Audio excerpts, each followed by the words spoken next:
Hello everybody, welcome back to Sports Card Connections. Today we're going to talk about a league. So imagine, if you will, a major sports league that encouraged higher player salaries and free movement of players, that sought to and eliminated the reserve clause. A league that not only took on a long-established league in its sport, but sued them and won against this giant rival. A league that a group of players took over ownership of one of their teams in mid-season. A league with a different lineup of teams each year it played. A league that saw teams move, change names, and fold in mid-season, including moving a team while they were on a road trip. A league that, despite being massively underfunded, expanded twice in 7 years. A league that counted games against non-league members in the regular season standings. Welcome to the World Hockey Association. The Wild West that hockey was in the 70s, here's the reason. Hated by the NHL establishment, the WHA, 1972 to 1979, founded by Gary Davidson and Dennis Murphy. These are the guys behind the ABA, which had started in 1967, and then the World Football League, which would be in 1974 and last only a year and a half.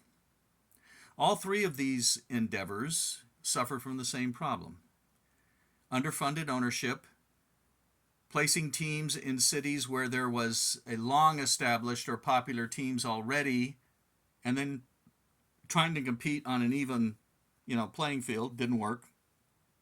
Instability of ownership, teams moving and flying all over the place, and it led to the downfall of all three. But two of the three, the WHA and the ABA, ended up merging some surviving teams into the long-established rival. The WFL folded in mid-season, and the team here, the Southern California Sun, even had the Orange County Sheriffs show up to their practice to seize the uniforms and equipment because they hadn't paid for them. So Davidson and Murphy, this was their brainchild. Despite including all the things they already did, they also introduced overtime in regular season games. And the WHA was extremely exciting. You never knew what you were going to get. They let the games get a little wild. There are some famous brawls that are just a disgrace to sports, that where nothing much was done about it. They had some very wild characters in the league. They enticed many long-established NHL stars to come. People didn't think it would happen, but it did, because the NHL's salary structure was so lousy, the players were paid so poorly. So Bobby Hull was kind of asked offhand, hey, would you consider playing in the new league? And he laughed about it and said, yeah, for $1 million, until the WHA called him and said, we can do that. And to the shock of the sports world, Bobby Hull left the Chicago Blackhawks, his only team, a world superstar, and signed with the WHA. They held up one of those giant checks for $1 million. It was payable over a couple of years, but this was unheard of. NHL salaries were so low that this type of money was just mind-boggling, and the NHL hated it because the only people making money over there were the owners. So what we're going to do is look at the WHA year by year through the card sets. There were sets every year, major sets except the last year. Here's what we're looking at. 1972 O-Pee-Chee, their very first year, had 52 cards included in the last series of the regular NHL set, including 12 pop-out, the perforated pop-out badges cards with the team logos, very scarce. In 73, O-Pee-Chee only did 20 posters. Don't ask why. But Quaker Oats did a 50-card set. 74 O-Pee-Chee, 66 cards. 75 O-Pee-Chee, 132. 76 O-Pee-Chee, 132. And in 77, O-Pee-Chee dropped it again to 66 cards. In 78, there was no nationally issued or mainstream set. There were many, many, many, many team-issued sets of different quality, some black and whites. Usually they were a little oversized, 4x5, something like that. Postcards, a lot of team postcards. So there's a lot of stuff to go after with the WHA. That's very interesting. We will start now with how they came out the gate. There were teams that were supposed to be that were never, and teams replaced them. But when the dust settled, 12 teams took the ice to open the 1972-73 season as the WHA. They were the Alberta Oilers. You can see their overall record in the WHA. The Chicago Cougars. Of course, the trick here is going to get them not to fall down. The Cleveland Crusaders.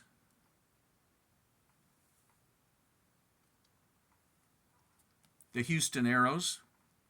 They were originally going to be the Dayton Aeros.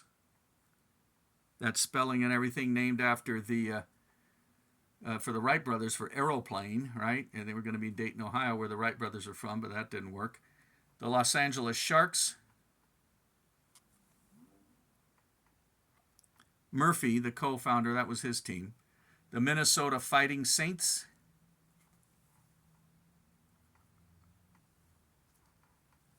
The New England Whalers.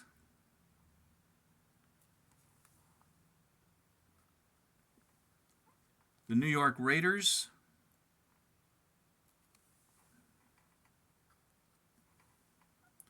The Ottawa Nationals.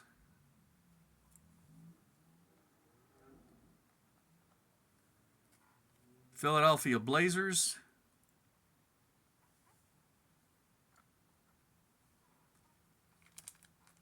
Quebec Nordiques.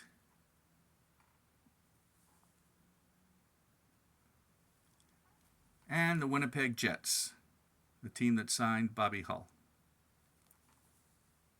So there was the original lineup of the WHA. Avco Financial Services sponsored the championship trophy called the Avco Cup. And so we go to 1972 to start off. And the New England Whalers would be the first champion, winning the Avco Cup. We'll take a look at some of the 72 O-Peaches and these brand new uniforms that were very colorful. Here's Fred Speck and the Minnesota Fighting Saints. A lot of these guys gave guys that were in the minors a chance. You see, he's got no NHL record or anything. The high number O-Peachy cards are super popular and not very cheap.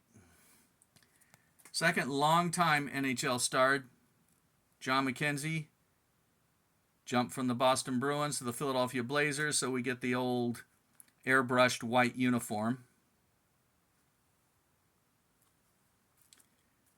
Easily the most popular uniform. Highly sought after today. The Sharks had Bart Crashley, who had been with Detroit. That was the white. The other uniform was red. Sure, the white one is really popular. Jerry Odrowski, been in pro hockey for a long time at the time, up and down in the NHL. Wally Boyer of Winnipeg with their first uniform. They switched it quickly. What's on the left of the J is a skating hockey player. It's a little hard to see. The New York Raiders, Wayne Rivers. The idea was this was going to be the model franchise. Never really worked out. The Ottawa Nationals, Bob Leduc. It's a big O-N on the uniform.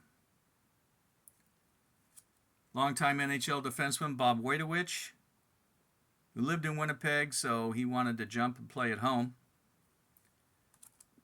And another one we have, Gary Veneruzzo of the Sharks, who had been with the Blues. So they survived the first year. New England was the champion. We go to 1973, and already we have things. The Alberta Oilers changed their name to Edmonton Oilers. Okay, the New York Raiders, no more. New York Golden Blades. And you can see It didn't last very long. 20 games. So the Golden Blades step in for the Raiders. The Ottawa Nationals, they're gone. After 1 year, they moved to Toronto to become the Toronto Toros. And the Philadelphia Blazers picked up and moved,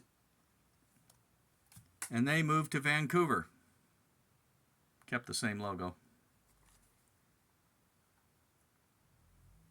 The Houston Aeros would win the Avco Cup.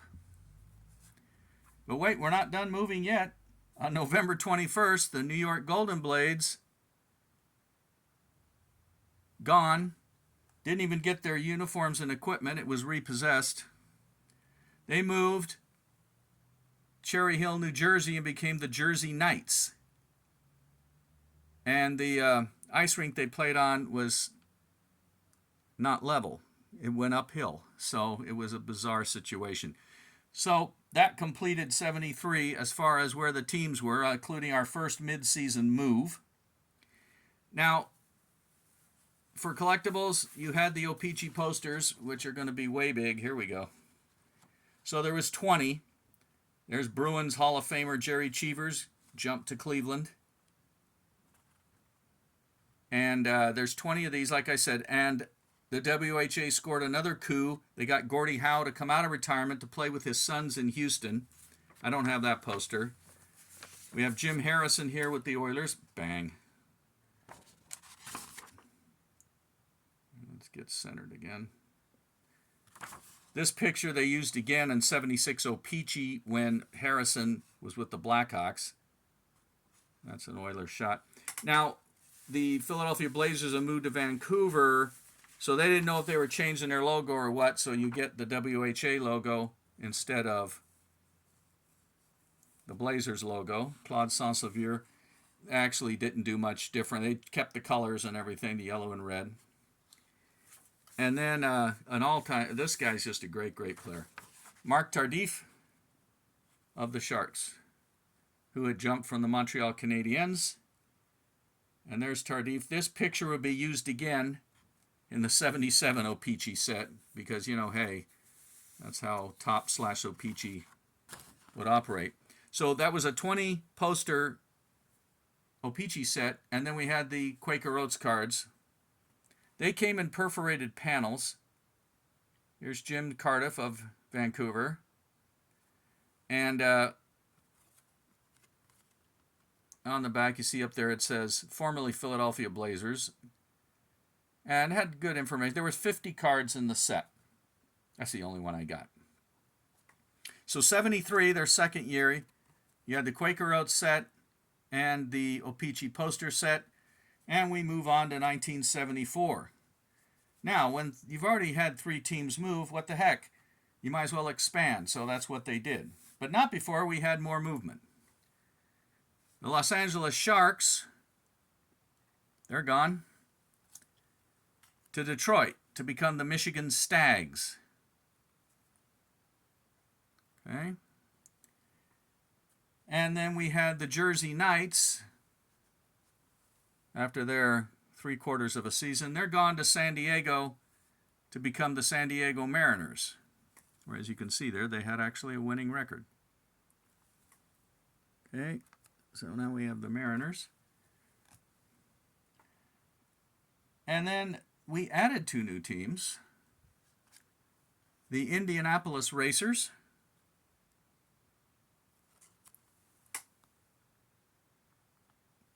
and the Phoenix Roadrunners.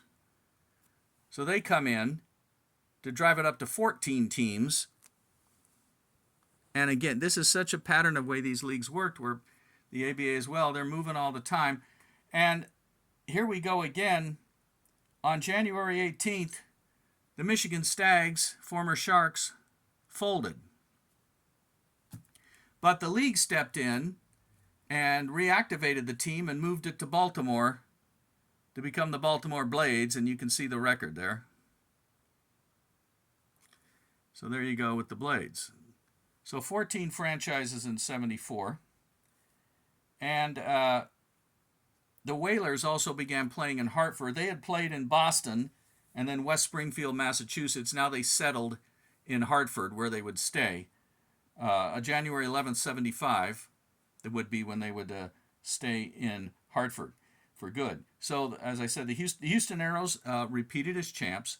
Let's take a look at some of the O-Pee-Chees. The number 1 card,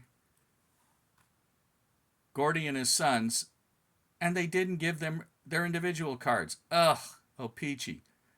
Come on. So it's, yep. Now you'll notice the O-Pee-Chee backs at this time had the blue and tannish, reddish, brownish kind of, all of them were the same. The WHA backs all had the same color scheme. So you get last year's and career for all 3 guys. Marty and Mark were rookies in 73, and of course Gordy came back out of retirement. 2 years retired, but that's what you got for the house. What else did the WHA do, which was innovative? They started going to Europe. They started signing European players. Here's Ulf Nilsson of Sweden with the Jets. Now, there were a few in the NHL. Börje Salming from Sweden with the Maple Leafs. Paul Papiel, who had jumped to the WHA, he's from Denmark. But the WHA really opened up the European market, absolutely. Here is Serge Bernier of the Nordiques, which originally, yes, red was more of a featured color than blue as it was later on in their uniform. He was a big scorer. You had Brian Campbell of the Blazers. Tried to select cards so you could get a good look at the uniforms. So he's the former LA King, now the captain of the Vancouver Blazers. Chicago Cougars, Rosaire Paymont. His little brother Wilf would come in a couple years later in the NHL. Was somewhat of a star. Jerry Pinder for the Crusaders.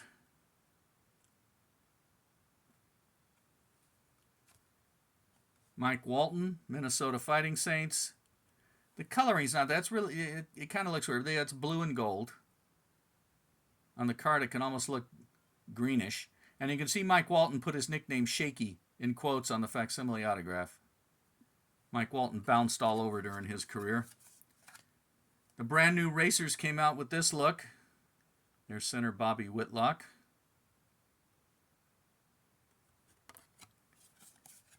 And the Roadrunners, Jerry Odrowski, who had come over from the LA Sharks. Okay. Here's the biggest Swedish star to come over, Anders Hedberg, also with the Jets. He and Nilsson came to the Jets. The WHA became very aggressive going after European stars, was something the NHL had largely ignored.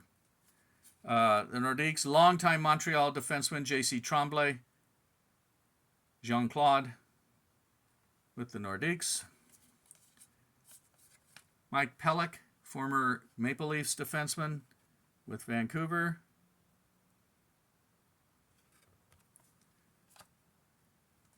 Cougars goalie Dave Dryden, brother of Ken of Montreal. Dryden had been with Buffalo, and I think Chicago. I'd have to look it up. The Mariners, of course, are brand new because they were the New York Golden Blades / Raiders / Jersey Knights. Now they're San Diego. So that's actually a New York picture. Al Hamilton, former Sabres defenseman with the Oilers.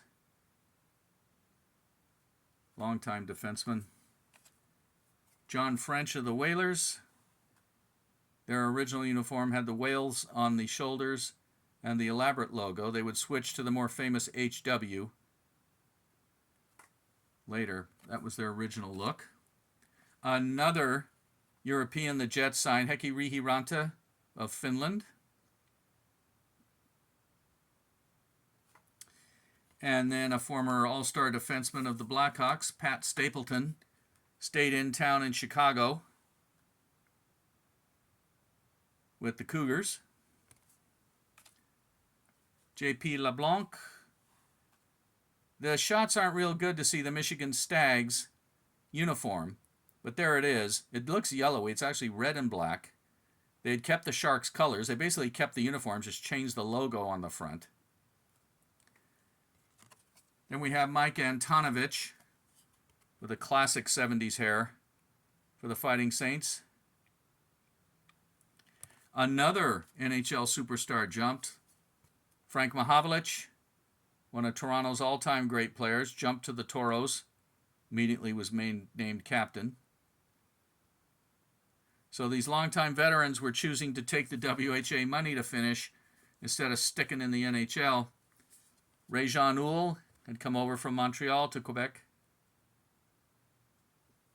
Another longtime NHL star, Ralph Backstrom, went to the Cougars.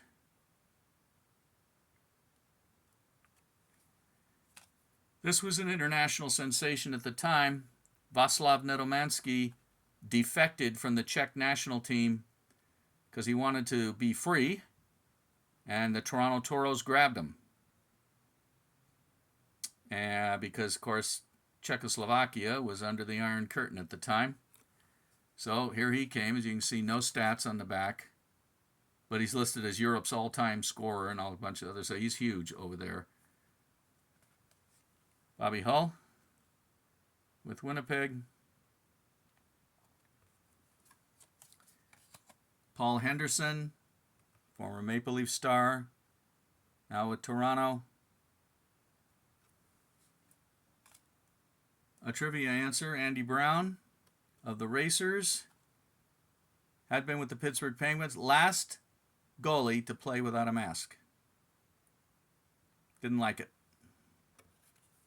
Here's the aforementioned Paul Papiel from Denmark with the Houston Aeros.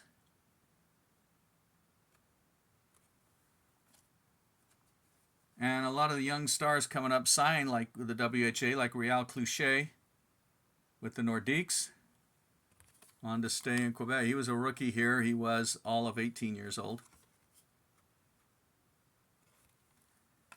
And also out of retirement, after 1 year of retirement, but it had been his second retirement, one of the all-time goalies, Jacques Plante, creator of the goalie mask. He retired once for about, was it 2 years or 3 years in the mid-60s, came back with the St. Louis Blues, played through 72, retired, GM and coach in 73 with Quebec, decided to come back in 74 with Edmonton. The great Jacques Plante. There's his 1972 NHL record at the bottom. 73 he didn't play. And then yet another Swiss star, Winnipeg signed Lars-Erik Sjöberg, defenseman, who became the captain of Winnipeg. So there you go with 1974, the third year. You're up to 14 teams. Now we're going to go to 1975. And,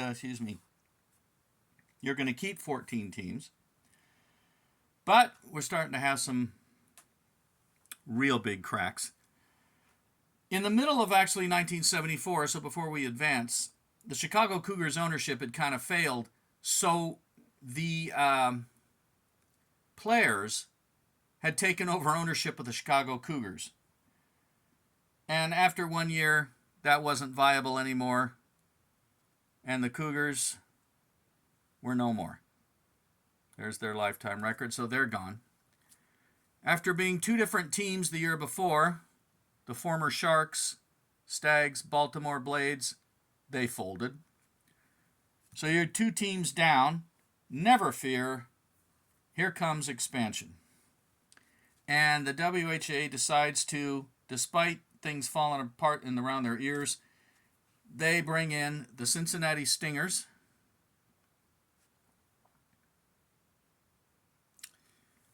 and the Denver Spurs, who are one of the wackiest stories. As you can see, 34 games. Now, while the Spurs were on a road trip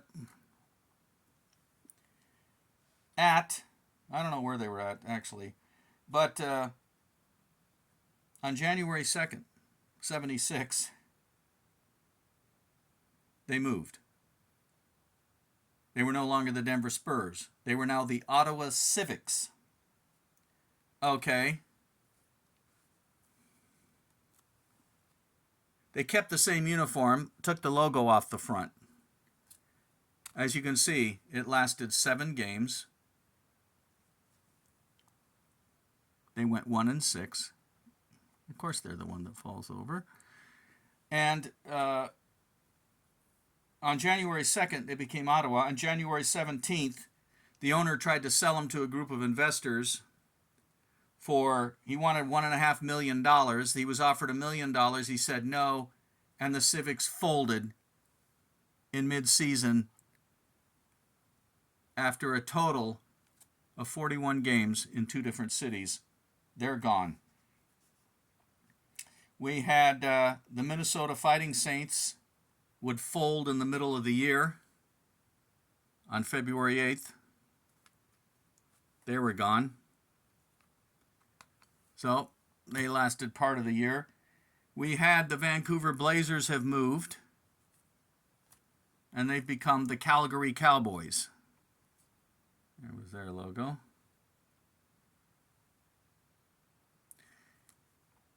So, in the middle of all that, total chaos, here comes the Cards.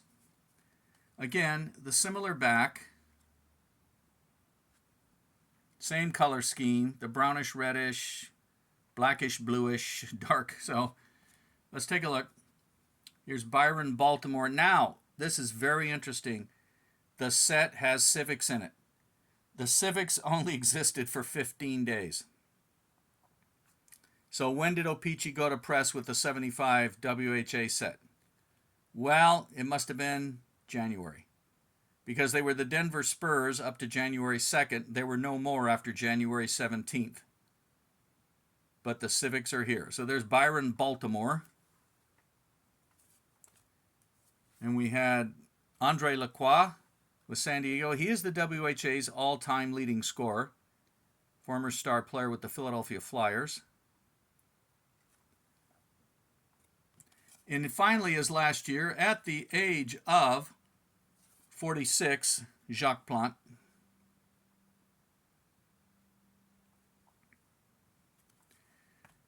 Former Kings star Eddie the Jet Joyal with Edmonton.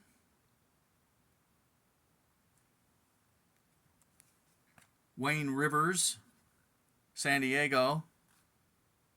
That's a New York Raiders picture from their first year. Anders Hedberg was an immediate success from Sweden. We see his first year in the WHA, 53 goals, 47 assists. The WHA played a real wide-open style, conducive to big scorers. Whalers changed the logo to the W with a harpoon. This is Ron Climie, left wing. Goalie Jim Shaw of Toronto. The brand new Calgary Cowboys, here's their look. A 10-gallon hat.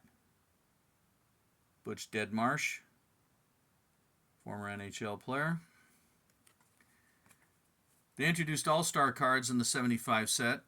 Here's Barry Long of the Oilers, former Kings defenseman.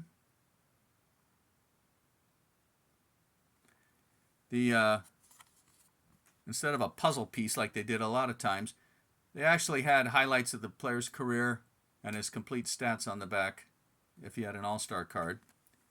Former Maple Leafs defenseman Jim Dory with Toronto.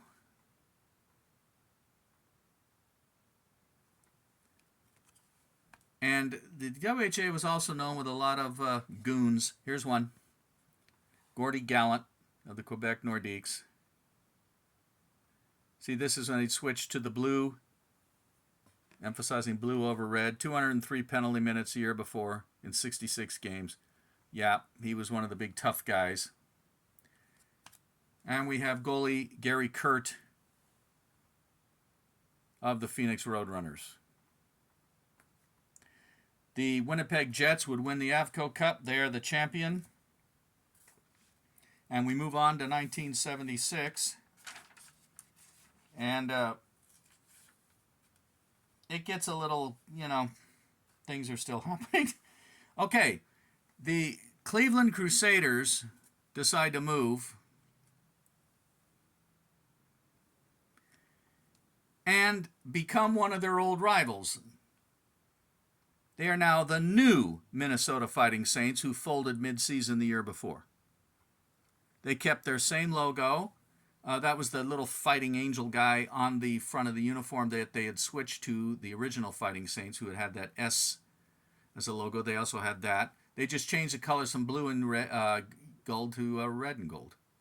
So that happened. Toronto moves to an unlikely location, Birmingham, Alabama, and become the Birmingham Bulls. Okay. And the Quebec Nordiques would win the Avco Cup.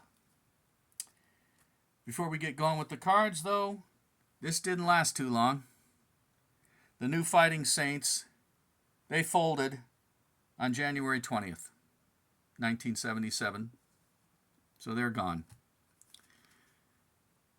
The cards, I think, is the nicest of the O-Pee-Chee sets. Here we go. Richard Brodeur, the Nordiques' great goalie.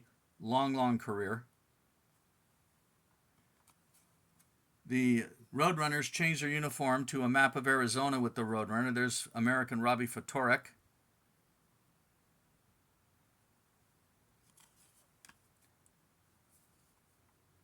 Cincinnati Stingers is what they look like. Rick Dudley.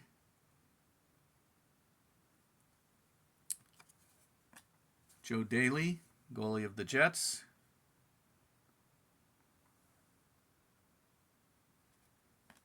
Antonovich got his hair cut a little bit, but not much.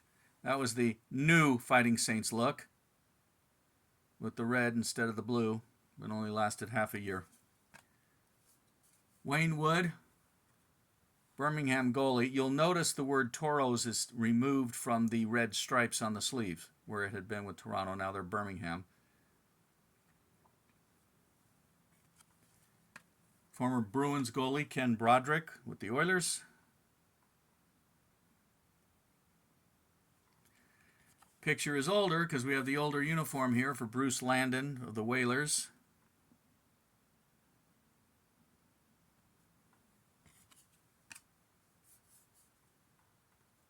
Mr. Hockey.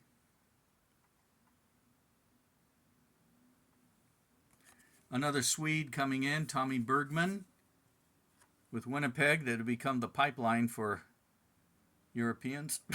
Here's a Hall of Famer that had also jumped from the NHL, Dave Keon. When this team folded, he went to the Whalers. Kept playing.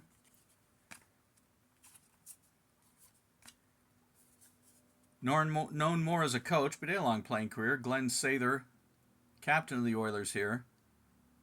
Future coach of the Oilers when they were winning Stanley Cups. John Mizik, veteran defenseman.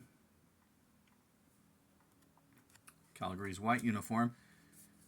Bob Nevin, picture with the Kings. Jumping to the WHA, longtime NHL player.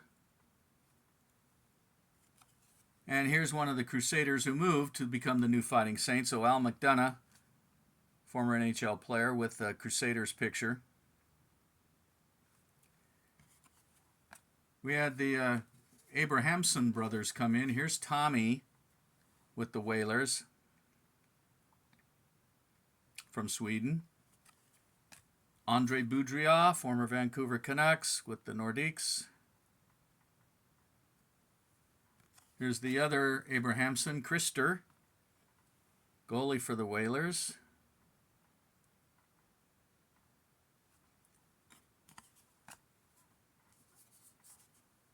This guy did one of the dirtiest things I've ever seen in a hockey game when he attacked Mark Tardif in a playoff game and put him in the hospital, beat him senseless.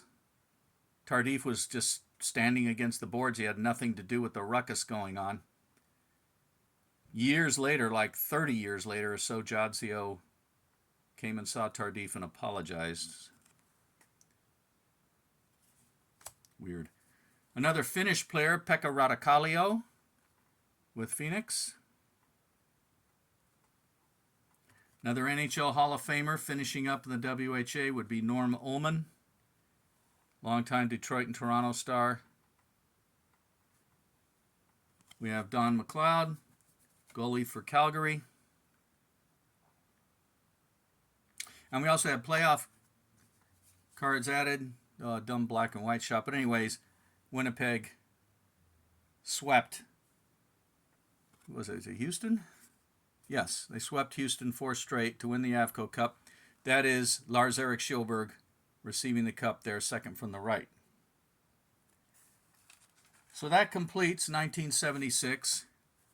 There's only 2 years left of the WHA. They didn't know it at the time, but it was not looking good. We go to 1977, and we had more things happening. The San Diego Mariners, they are no more. They folded. And the Calgary Cowboys folded. And the Phoenix Roadrunners folded. Some of these, when they folded, their ownership, they just became a minor league team. I think Phoenix, yeah, they were in the Western Hockey League, you know. So you're down to 8 teams. The Winnipeg Jets would win the Avco Cup. They'd be the champs. You also had some really strange things happening. There was non-league teams scheduled in, and these games counted. So they had the Soviet All-Stars, who won 3, lost 4, and tied 1 against various WHA teams, and Team Czech. Czech players who went 1-6-1 against WHA teams. So those 16 games counted in the standings. In June, so before the season started, June of 77,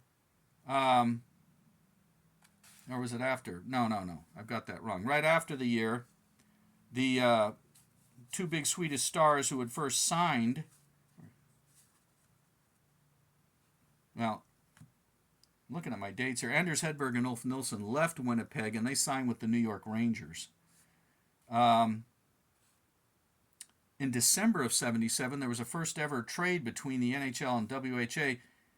Václav Nedomansky, the Czech defector, was traded by the Birmingham Bulls to the Detroit Red Wings for tough guy defenseman Steve Durbano.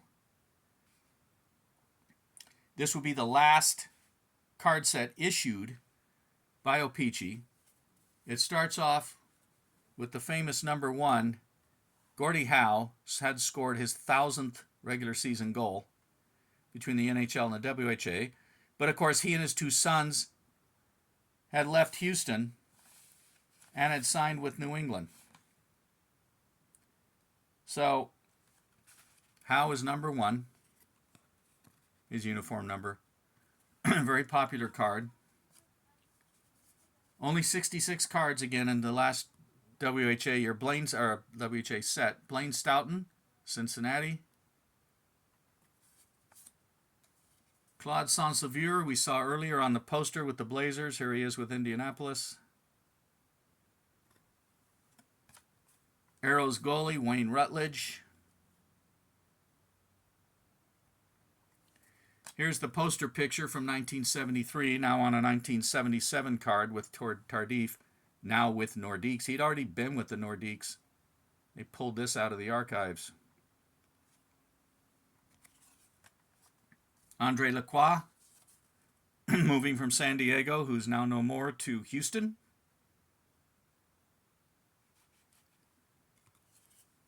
Phoenix is gone, so Robbie Ftorek, there's a Phoenix shot, has gone to Cincinnati. Longtime NHL goalie Al Smith with the Whalers.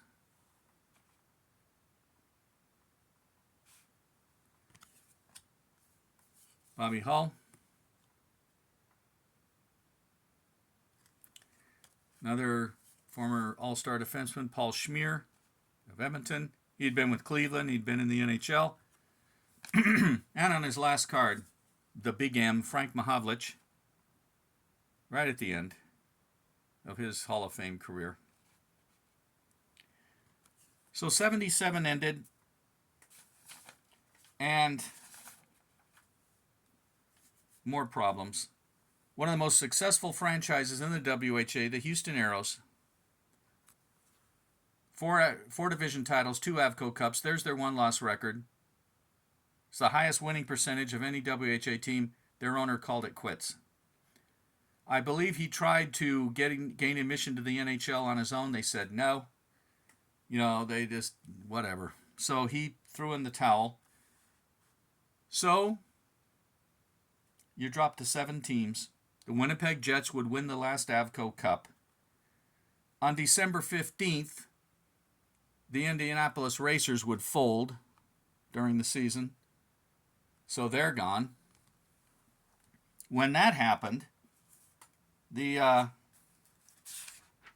18-year-old player they had signed, Wayne Gretzky, went to Edmonton, and Edmonton signed him to a 10-year contract. And so that turned out to be fortuitous, as we will see. 78, they limped to the finish line with those teams. I am missing somebody. Oh, well, Indianapolis, yeah. So actually, only 6 finished. After the year, they finally reached an agreement. Oh, there were some more non-league games. Soviet All-Stars returned and went 4-1-1, and Team Czech went 1-4-1. So there was more of that, and they counted in the standings. After the year, they reached an agreement with the NHL that the Oilers, the Whalers, the Jets, and the Nordiques would merge into the National Hockey League. The Birmingham Bulls and the Cincinnati Stingers were no more, along with the WHA. 1979 card set, maybe the last WHA card. The 4 new entries. The Whalers have their new logo there, the HW, with the whale tail. Both Tops and in O-Pee-Chee, there is a card for each team. A logo card for each team. Tops has this one. So, it concluded. It was quite a ride. The WHA was really something.